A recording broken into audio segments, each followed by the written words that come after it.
which can be adequately provided station within the store. Not a medical person can manage such a complex situation, especially for hospital that may emergency situation, interruption of medical treatment.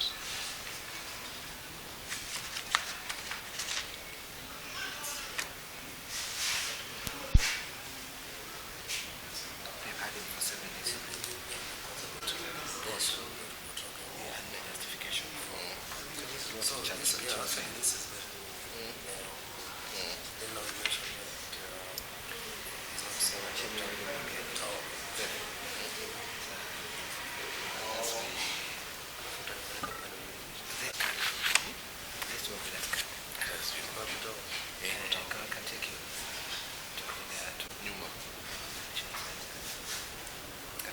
There's a Naivas here, and then there's a street. I've got that there.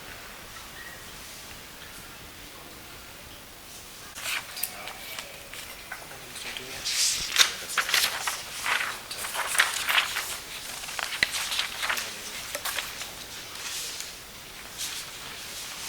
Hiyo section 15.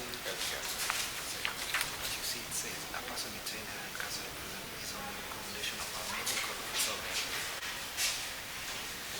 And then we also say 32H. So that recommendation is there. So hiyo inasema There is 32H. But 32H is supposed to be regulation.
This person is because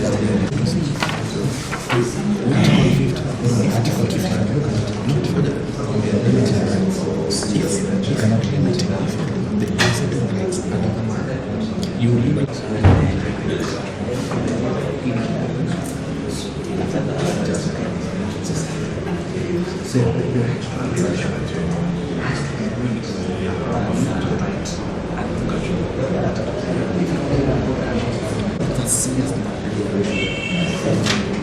this because this is what's the same. They may be considered that can be like what the actual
we are supporting really in a matter for him to maintain that position at the police station. So we don't support this fundamental change in circumstances.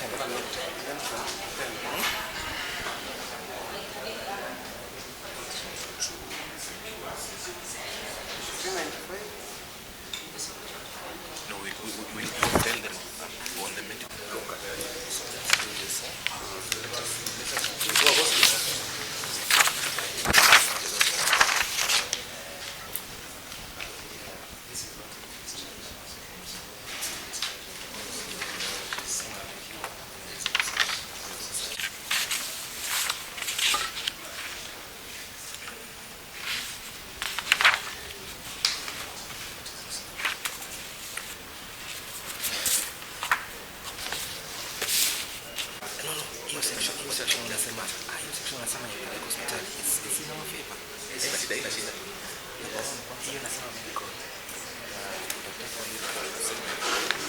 First issue, we have talked to our client and he has given us a document that was issued before it constantly contradicts this one. So, this one is not. This one is not. Okay. can you introduce section 15 now? Can you work with that section 15 of the preservation? I don't want to. Okay.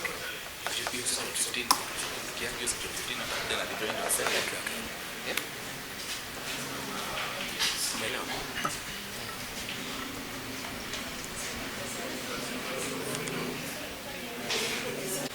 But why, Philip, that the issue why is hunger strike. And you need to address it. No, you need to.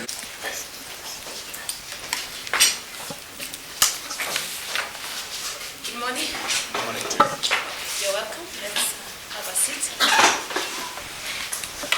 25, Kennedy, Kalombotole. I can take Quorum.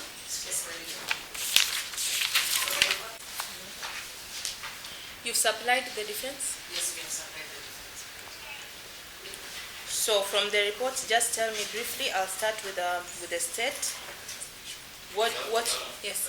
Yes. We object to the production of these reports. It's not for production. I need to know. There is information I need to know from Kenyatta National Hospital and from the current hospital. So what you'll do, allow the state to just let me know what I want to know. Then you can respond in objection. The report dated 23rd July 2025. It states that the respondent hearing, Kennedy Kalombotole, was admitted on 11th December 2024, where he was diagnosed with diabetes and epilepsy. That's in paragraph 1, my lady. He also suffered from seizures due to drug non-compliance. Yes. He was treated, my lady.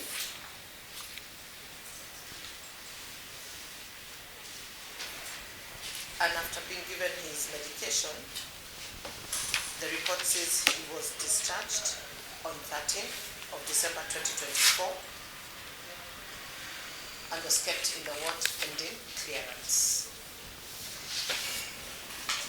That report is by Dr. Silvanus Wabwire, consultant neurologist.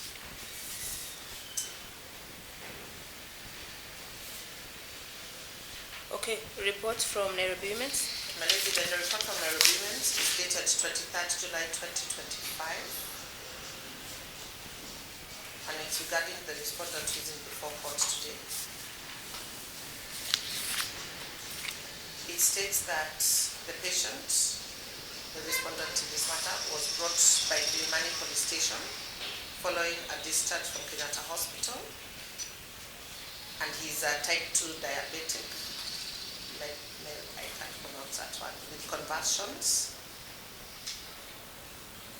and that the hospital, Nairobi Women's Hospital, has been checking on his blood sugar regularly and providing insulin.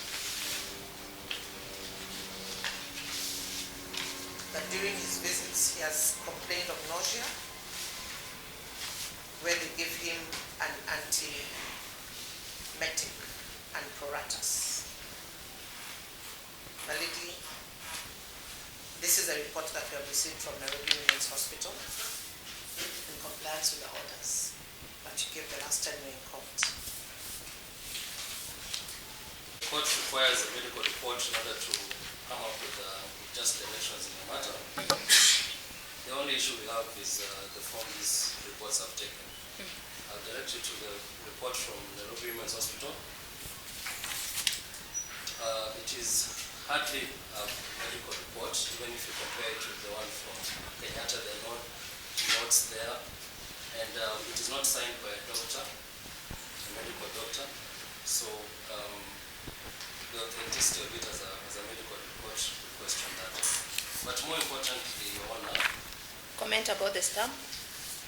there's a stamp there from the hospital, which is an administrative stamp, but what is more important is a signature from a doctor, and we don't see any name of any doctor who produced this report. Who is the doctor that produced the report is unclear. When you go to the report from Kenyatta, the report is deceptive in several areas and they demonstrate. Your Honor, my client was arrested at Kenyatta National Hospital on the 17th of this month. And on the 18th, Sorry, he was admitted? arrested from Kenyatta National Hospital on 17th. On the 18th, Imani police officers took him back to Kenyatta. I was present. These documents were produced and Trying to ambush us, and yet we supplied our documents in good faith. you may respond. Let me just address one or two issues. Your Honor, if you go back to their report, the report that they are producing, it shows on page 2 that the suspect was discharged on 21st July 2025 at 9:20 a.m. Your Honor, I believe we were in this courtroom at that time. At that very time, that period. The case summary that was issued to the police, which is in their possession, which is where I got this copy from, indicates clearly that he was admitted on 11th December 2024, and there is no date of discharge. No discharge observed. He has never been discharged from Kenyatta, as far as we're concerned.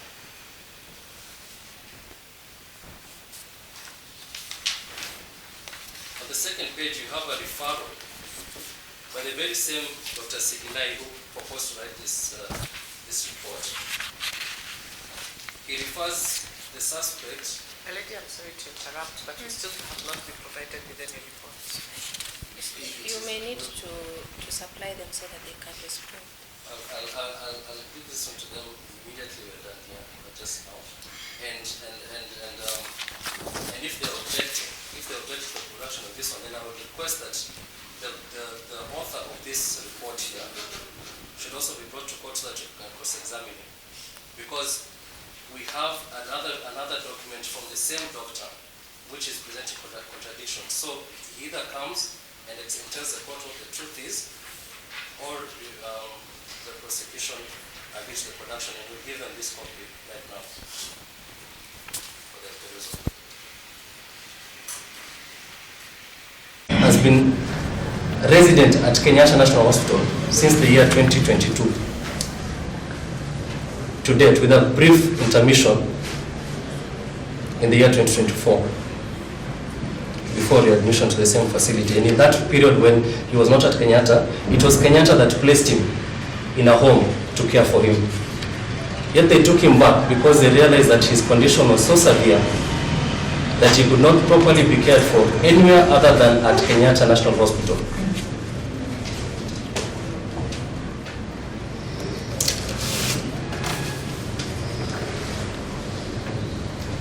Your Honor,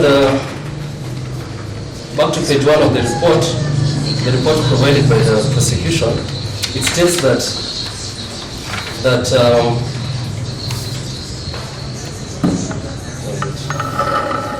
that he was admitted after suffering seizures due to drug non-compliance. That is also false. The report done on the 18th by the very same doctor states very clearly that the suspect has been suffering chronic convulsions since childhood. It is diagnosis number 1. Diagnosis number 2 is type 2 diabetes mellitus. Your Honor, the reason why the suspect has been at Kenyatta continuously for years on end is because he requires very close monitoring by doctors, round-the-clock monitoring. The chronic convulsions they manifest themselves in form of seizures, which could occur at any time of day or night. The type of diabetes that he suffers is very serious and very severe. My lady will also, I apologize for interrupting. Yes. But he's also not a medical doctor. You know, he cannot tell us it's very simple and everything. We have a report from Kenyatta. He's telling us it is diabetic, and we accept that story. But for him to go into details, he's not the person who's best placed to go into those details. Your Honor, we're ready to cross-examine the author of this report.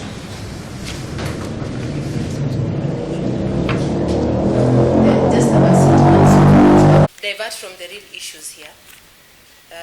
What I'm gathering is that there is a conflict on when the suspect was admitted, when he was discharged at Kenyatta at this point. But what is clear is that he's unwell at the moment. He's unwell at the moment, and that is why the prosecution were admitting that he's being taken for treatment and back, and I think he's even from the hospital at this point. Okay, so I don't want us to be diverted, to divert into the issues of what happened, what did not happen at the hospital, how we are going to waste a lot of time. What I want to know, and I'll ask so that you get to respond, the defense, it is clear that the suspect is unwell. Generally, from what I'm gathering is that it is something that requires close monitoring. In that case, are you still sticking to even before I go to other orders, are you still sticking to the accused person being held at the police station? Melody, on that point, I refer you to paragraphs 5, 6, and 7. 5, 6, and 7.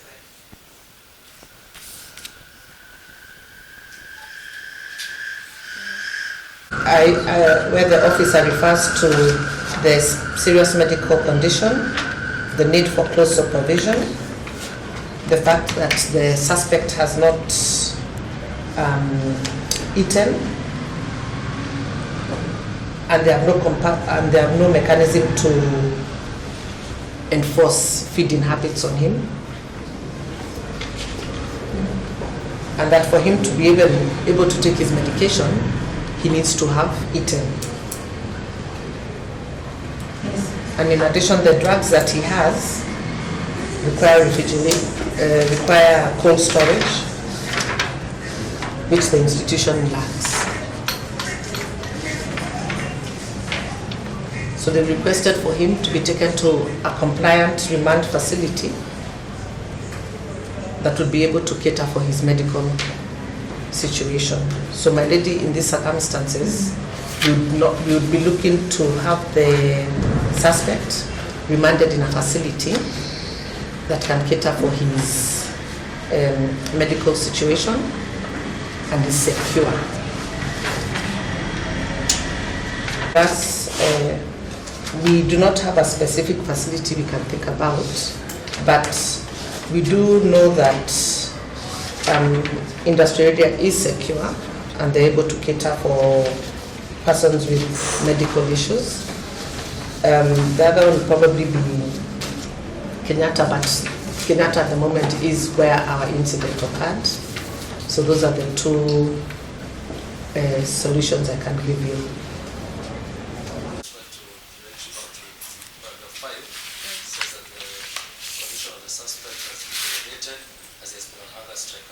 Categorically that from my conversations with my client, there's not been an hunger strike. What has happened is his routine and the manner of the administration of the drugs has changed since he left the Kenyatta National Hospital.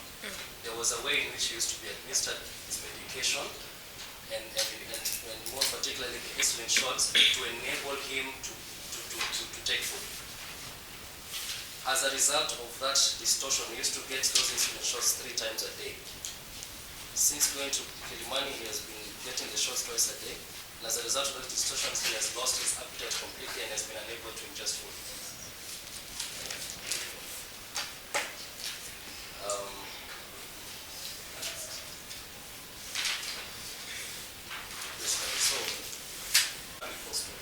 In Nairobi, that he can be admitted.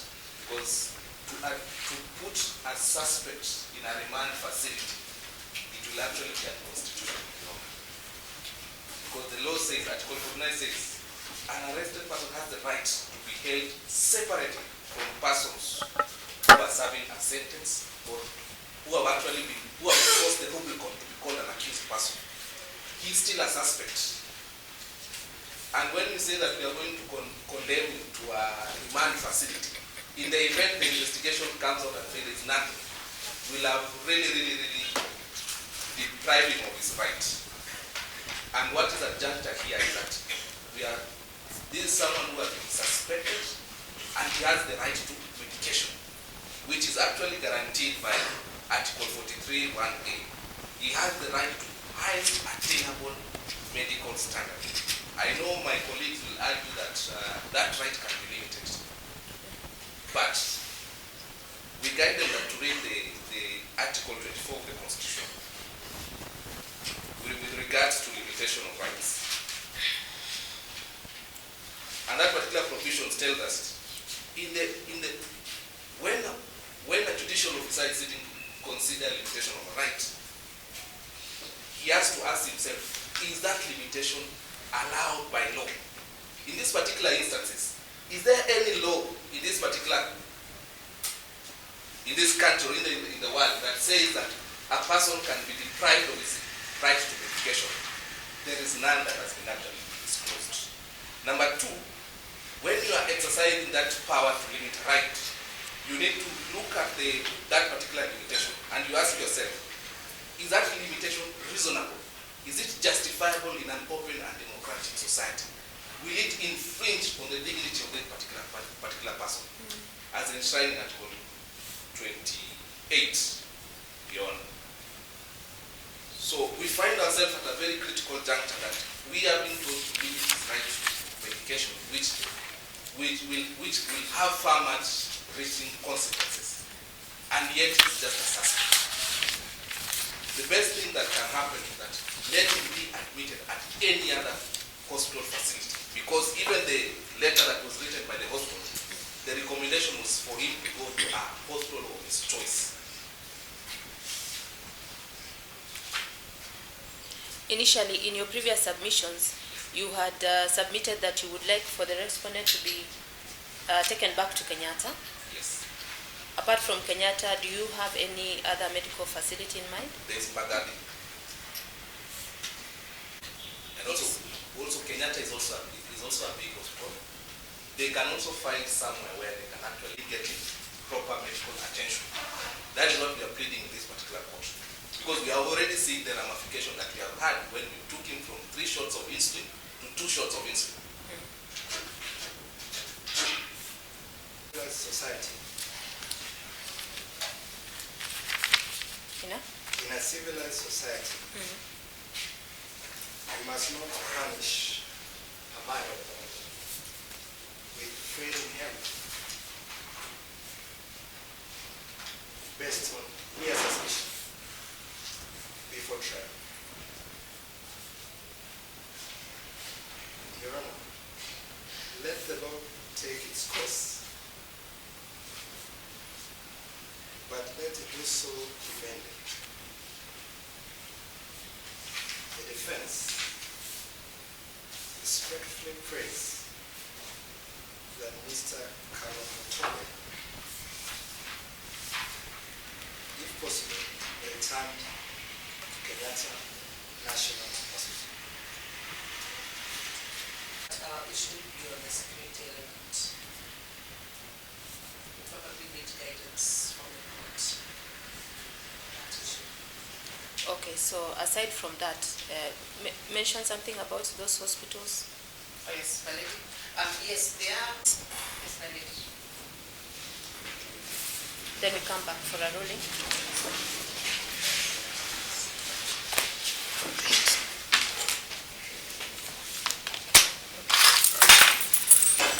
For avoidance of doubt, let's just be here at around 12:30.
afternoon. The ruling in miscellaneous E145 of 2025, Kennedy Kalombotole. Kindly allow me to just go straight into the issues. We remember what the arguments were.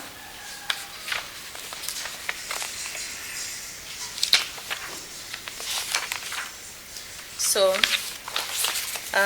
in essence, looking at section 36A, 4, 5, and 6 of the CPC,